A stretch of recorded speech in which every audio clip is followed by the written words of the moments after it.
નમસ્કાર મિત્રો, હું ગુજરાત કોળી ઠાકોર સેના અધ્યક્ષ જયેશ ઠાકોર. વિછિયાના બનાવમાં જે પોલીસે પબ્લિક ઉપર પથ્થરમારો કર્યો છે, જેને લાકડીઓથી માથા ફાડી નાખ્યા છે, જે 84 લોકોને પોલીસ સ્ટેશનની અંદર પૂરી જેને મારવામાં આવ્યો છે, જેના માથા ફાડી નાખવામાં છે, એ પોલીસ વાળાને 5 દિવસમાં જો સસ્પેન્ડ કરવામાં નહીં આવે ને તો 25/1/2025 ના દિવસથી ગુજરાત બંધ થશે. આ કોળી સમાજનો નિર્ણય છે.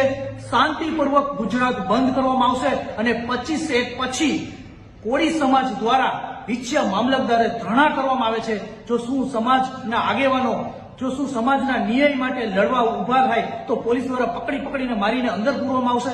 તો શું સમાજના આગેવાનો આવી રીતે ઉભા થશે? તમને શું અમારા જેવાને નોટિસ આપીને શું બેસાડવામાં આવે છે? નહીં. હવે આ બધું નહીં સહન કરવામાં આવે.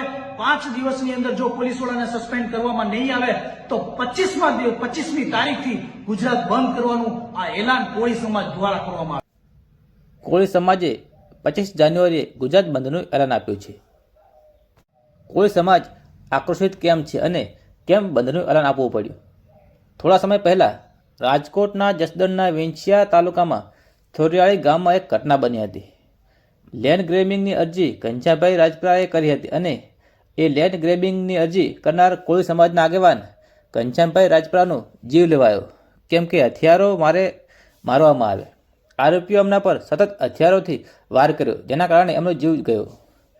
આ ઘટના પછી સતત એક પછી એક કોળી સમાજમાં આક્રોશ જોવા મળી રહ્યો છે.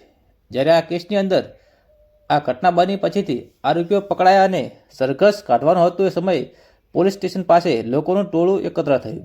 બબાલ થઈ, પથ્થરમારો થયો, જેના કારણે બંને પક્ષને લોકો હતા એમનો પણ પથ્થરમારો કર્યો અને લોકોને નાની મોટી ઈજા પહોંચી અને પણ 83 જેટલા લોકો સામે ગુનો નોંધવામાં આવ્યો છે.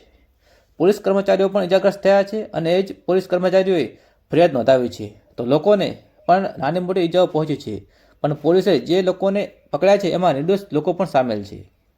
કોળી સમાજ અને આગેવાનો સતત આ ઘટના પર દુઃખ વ્યક્ત કરી રહ્યા છે.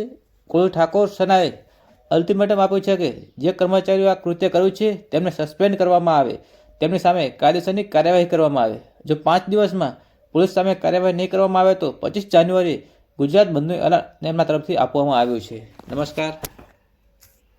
નમસ્કાર. વિડીયોની અંદર નવા હોય તો વિડીયોને લાઈક કરી ચેનલ સબસ્ક્રાઈબ કરી નાખજો. નમસ્કાર.